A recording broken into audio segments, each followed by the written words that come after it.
the kidney. This is an isolated kidney removed from one of our female cadavers.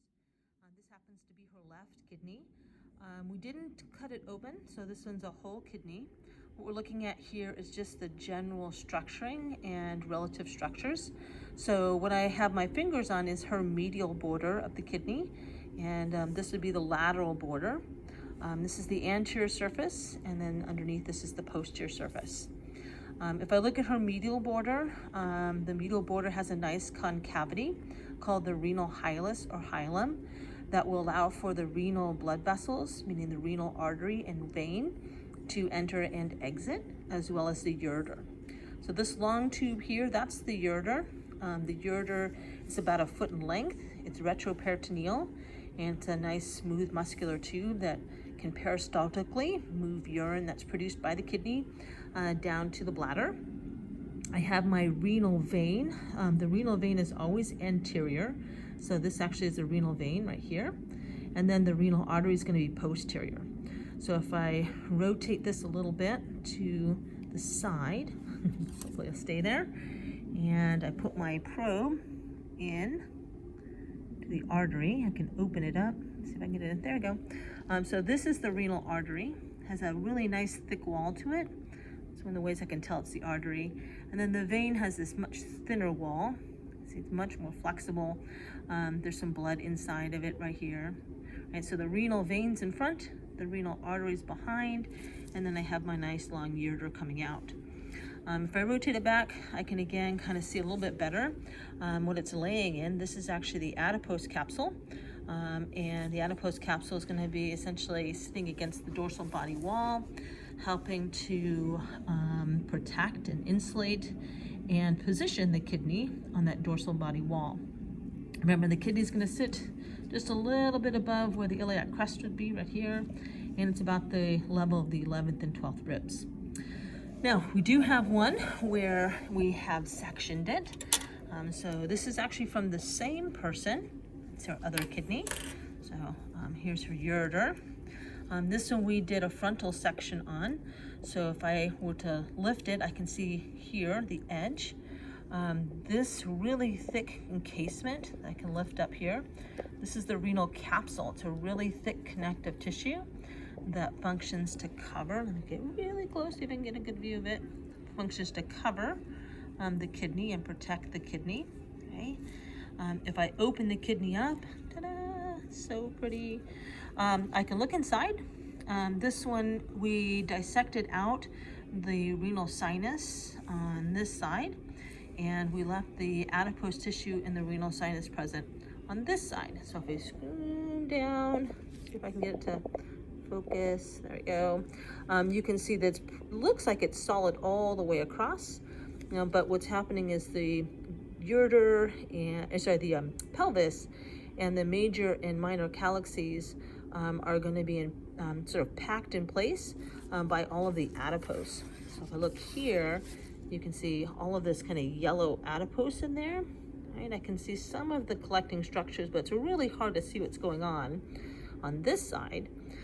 But if I clean out all the adipose, I can really nicely see the 3 regions of the kidney and also the urine collecting structures. So starting off over here, the sexual anatomy, I have my renal cortex, which is this outside periphery. This is where filtration of blood initially takes place. I then have my renal medulla, which is going to be made up of pyramids and columns. So right here, this is a column. It's basically connective tissue and helps route the renal blood vessels to the periphery, right, the cortex, where we're going to start the blood filtration.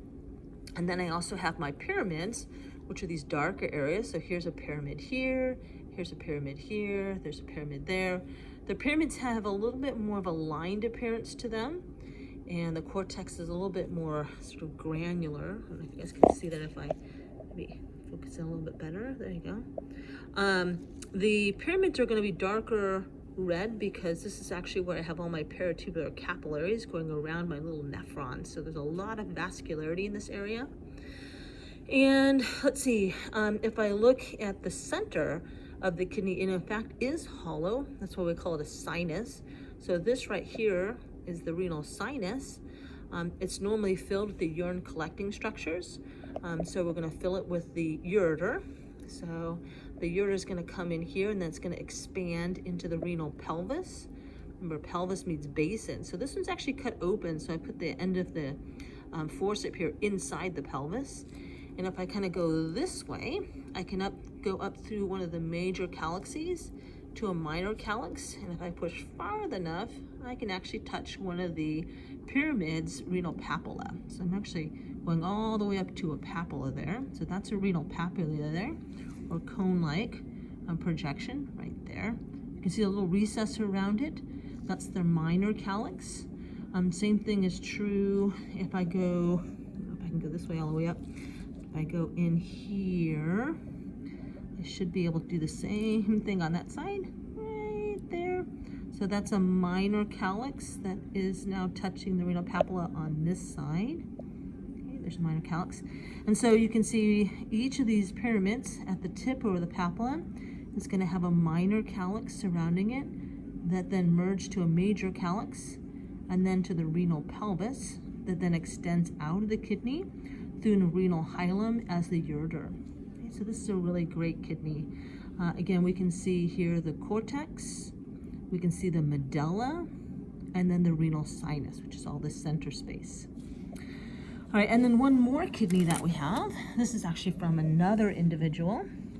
Happens to also be female, but I like this one because I really nicely see in this one, I have a pyramid here and I have a pyramid here.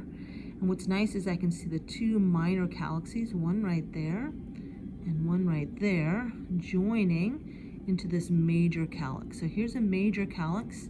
This one's been cut open with a forceps. You can kind of see that there. Focus on it, right? And then what's really great on this one is I can see this two minor calyxes, one here and one here, merging to the major that then merges into the renal pelvis. So here you can see pelvis, which means basin, is this big collection. It's kind of cool because it looks like its arms are stretched out. So that's a major calyx stretched this way. There's another major calyx stretched this way. And they're going to be collecting urine from all these different pyramids. And then those will draw or direct urine to the pelvis that then becomes the ureter. So that's the ureter then that would be carrying urine out of the kidney. Okay.